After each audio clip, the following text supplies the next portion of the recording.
Hello बच्चों, क्या हालचाल।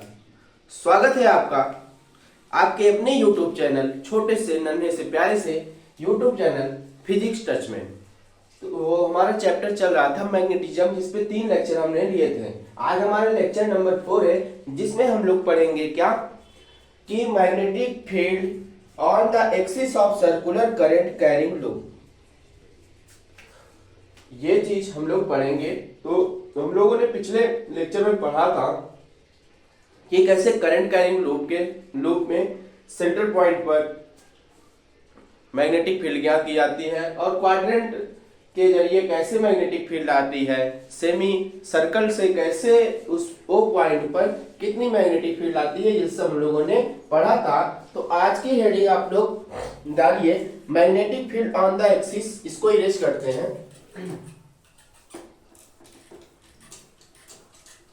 Magnetic field on the axis of,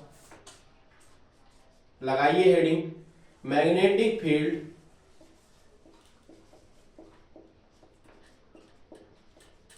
on the axis of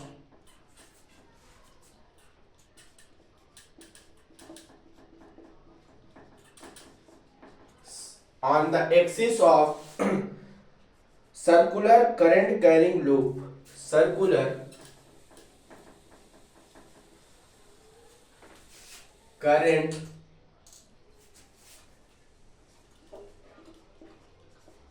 carrying loop तो आप जानते ही हो क्या होता है कि पूरी सर्किट कंप्लीट हो जाए यहां पर।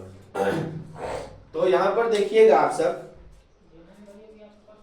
मान लेते हैं हमारे पास कोई करंट कैरिंग लूप है।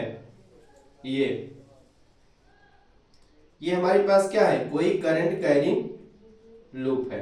कैसे रखा गया है, ऐसे रखा गया है, ऐसे सामने की ओर करके। ये हमारे पास कोई सर्कल है, मान चलिए ये वायर है, वायर ऐसे राउंड शेप में है सर्कल में, और ऐसे इस साइड ऐसे रखा गया है।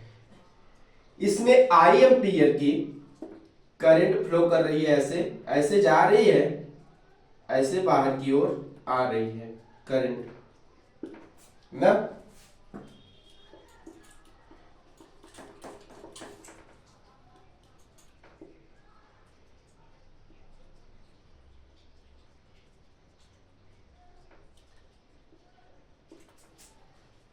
तो देखिएगा ये पॉइंट इसका है O, और यहां से थोड़ी सी बाहर दूरी पर हम लोग पॉइंट मान लेते हैं, कोई पॉइंट यहां पर P है। तो इस करंट कैरिंग वायर जो लूप है, इसके कारण इस P पॉइंट पर कितनी मैग्नेटिक फील्ड आएगी, और इसका रेडियस यहां से यहां तक हम लोग मान लेते हैं कैपिटल R, और ये डिस्टेंस मान लेते हैं x। तब इसका हम सब जानते हैं बायो सेवर्ट लॉ से, क्या कि यहां से यहां तक इसको मिला दीजिए, और इसको भी, ये भी छोटा सा एक स्ट्रिप काट लीजिए, इसको भी यहां से मिला दीजिए।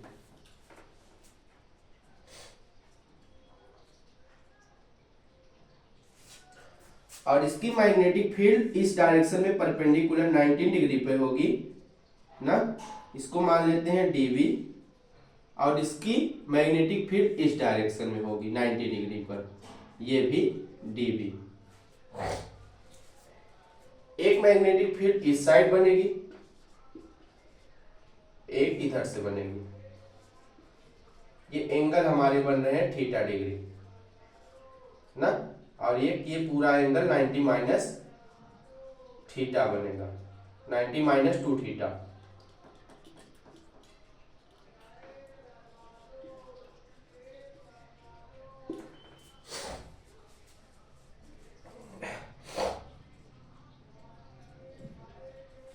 और ये डिस्टेंस हमारी R है। तो ये हो गई हमारी पूरी फिगर। आइए अब डेरिवेट करते हैं। तो बायो सेवर्ट लॉ क्या बताता है? बायो सेवर्ट लॉ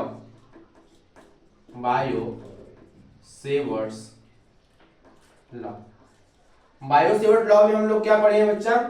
कि dv equal to mu naught upon 4 pi I dl vector में r वेक्टर में अपान r क्यूब, और जब यही dl को क्या कर r को एक साथ करते हैं तो ये हमारा आता है mu naught upon 4 pi I dl sine theta upon r square ना।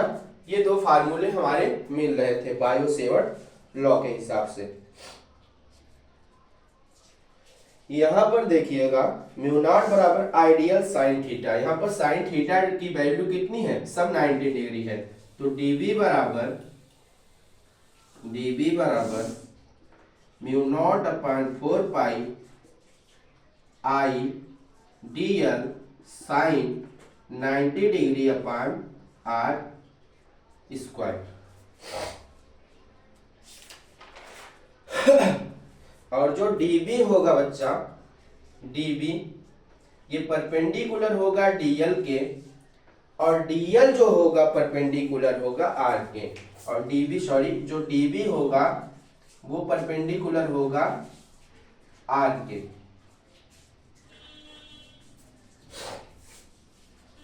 ठीक, तो यहां से अगर हम लोग करते हैं तो क्या मिलेगा, dv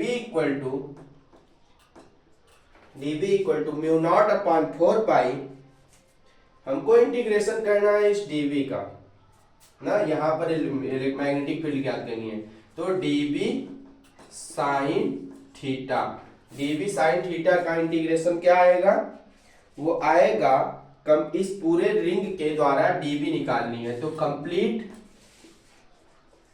रिंग,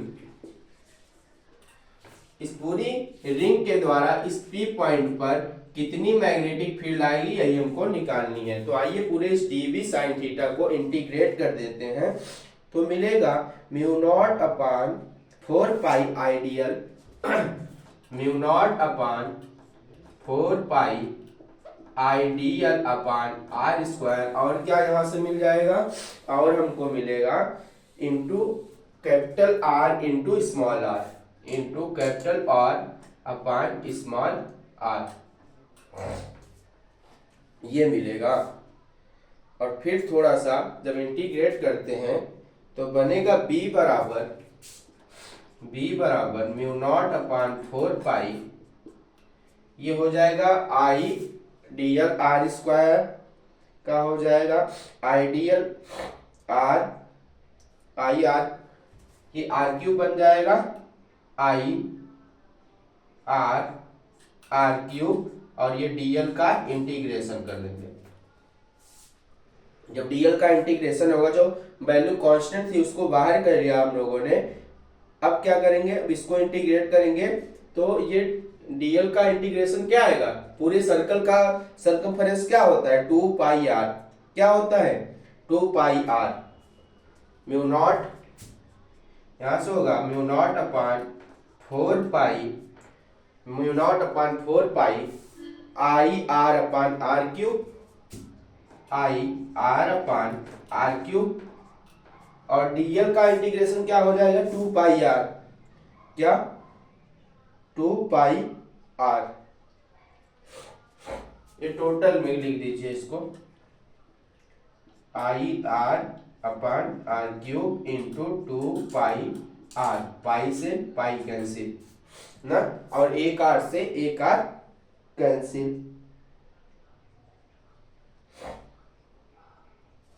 कैपिटल R आएगा ये, तो यहां से क्या बन जाएगा 2 दूनी 4, तो बनेगा ये mu not I r upon 2r cube into 2r square plus x square, 2r square plus x square की पावर 3/2, ये दिख रहा है आपको वैल्यू, तो ये इतनी बार आएगी। यहां नहीं दिख रहा हो तो इसको थोड़ा सा ऊपर लिख दे रहे हैं ना, ये जो आया है, तो ये आ रहा है हमारा म्यू नॉट बी बराबर mu not I R upon में 2r² प्लस एक्स स्क्वायर की पावर 3/2। ये वैल्यू आ रही है, ये बी है, कैपिटल बी। ठीक, ये फार्मूला याद रखिएगा, निकालने में काम आएगा। तो अभी आपको पता चला क्या कि किसी भी circular magnetic field on the axis of circular current carrying loop, ये हमारा कोई एक्सिस है, इस पॉइंट पी पर इस सर्कुलर लूप के द्वारा मैग्नेटिक फील्ड ज्ञात करनी है। तो हमको पता है right hand palm rule. Right hand palm rule क्या होता है, जिस डायरेक्शन में हमारी करंट फ्लो कर रही है उस डायरेक्शन में अपनी पाम को रखिए और फिंगर को क्या करिए, ऐसे कर्ल करिए। तो इसकी डायरेक्शन क्या आएगी, इस पी पॉइंट पर ऐसे अपने फिंगर को रखिए, ऐसे कर्ल करेंगे, देखिए 90 डिग्री पर इस साइड आ रहा है, तो ये डायरेक्शन होगी मैग्नेटिक फील्ड की। और इस साइड रखेंगे तो ये ऊपर की ओर होगी इसकी मैग्नेटिक फील्ड की डायरेक्शन। और यहाँ पर इधर हो रही है और यहाँ पर हर जगह नीचे की ओर हो रही है। तो राइट हैंड पाम रूल के हिसाब से डीबी हम लोग इसमें दिखा सकते हैं। फिर हम लोगों ने उसको इंटीग्रेट किया बायो-सेवर्ट रूल से और ये वैल्यू सारी हम लोगों ने पुट करके निकाली। लास्ट में क्या, mu not I R upon में 2r² प्लस एक्स स्क्वायर की पावर 3/2, जो कि रूट में आया था, रूट को हटाते हैं तो पावर लगा देते हैं। आइए थोड़ी सी बात और जानते हैं, इसको इरेज करते हैं।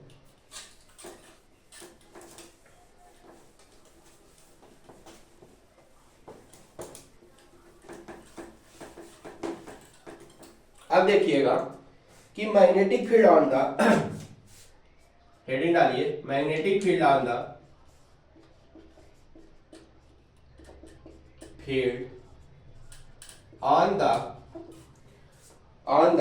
Axis of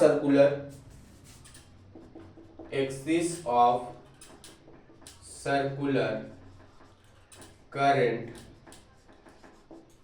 carrying loop.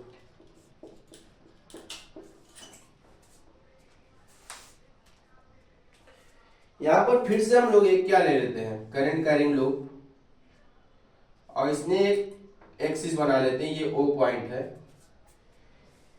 तब इसकी मैग्नेटिक फील्ड की डायरेक्शन कुछ ऐसे होगी, ये इधर होगी, ये इधर होगी, ये इधर होगी।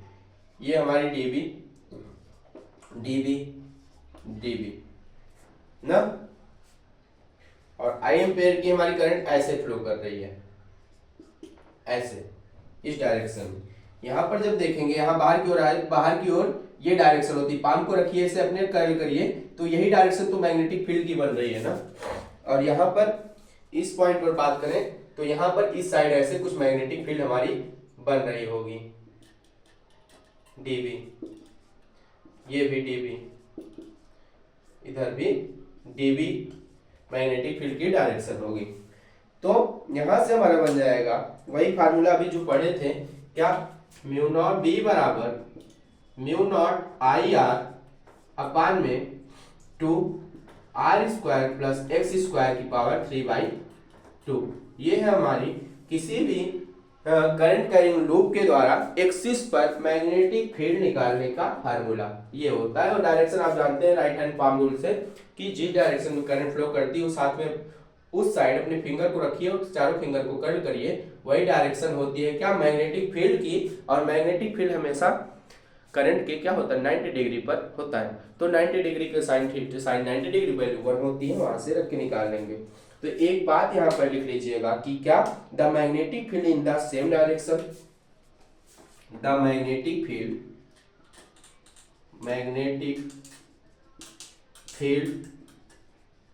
In the same direction magnetic field in the same direction along the axis on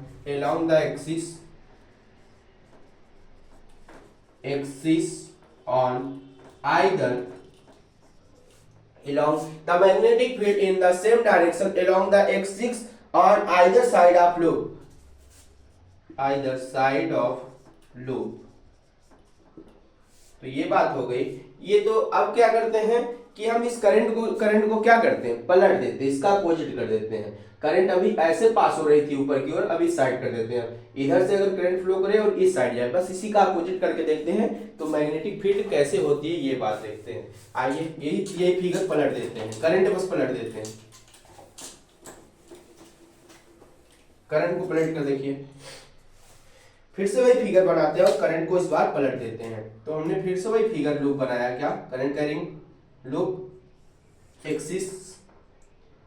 इस बार करंट क्या करेंगे, इधर से फ्लो करा देंगे और इधर से बाहर निकलेगी, ऐसे गई करंट, ऐसे गई, ऐसे ऐसे ऐसे आ रही करंट, और ये हमारा पॉइंट ओ है, सेंटर पॉइंट।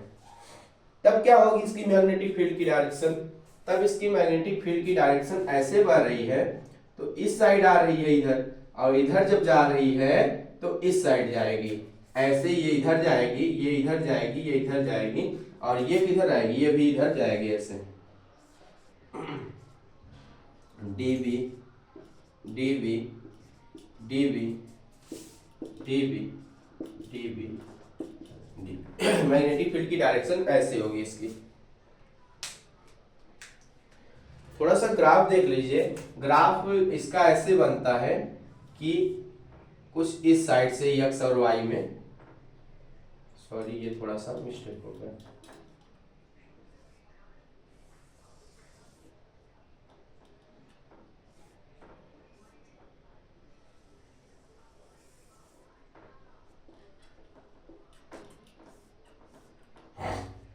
ये है हमारी P,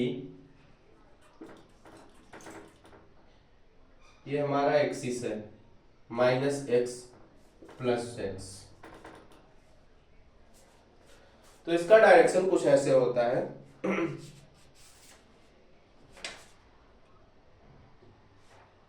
ठीक, तो लिख लीजिए इसमें, एक मिनट रुके, लाइट कट गई। तो बच्चों लाइट कट गई, आज के लिए बस इतना ही, मिलते हैं आपसे नेक्स्ट लेक्चर में। तब तक के लिए आप सब इस लेक्चर को पूरा कंटिन्यू अगले लेक्चर में करेंगे हम लोग। आज के लिए बस इतना ही, मिलता हूं नेक्स्ट क्लास में, तब तक के लिए जय हिंद।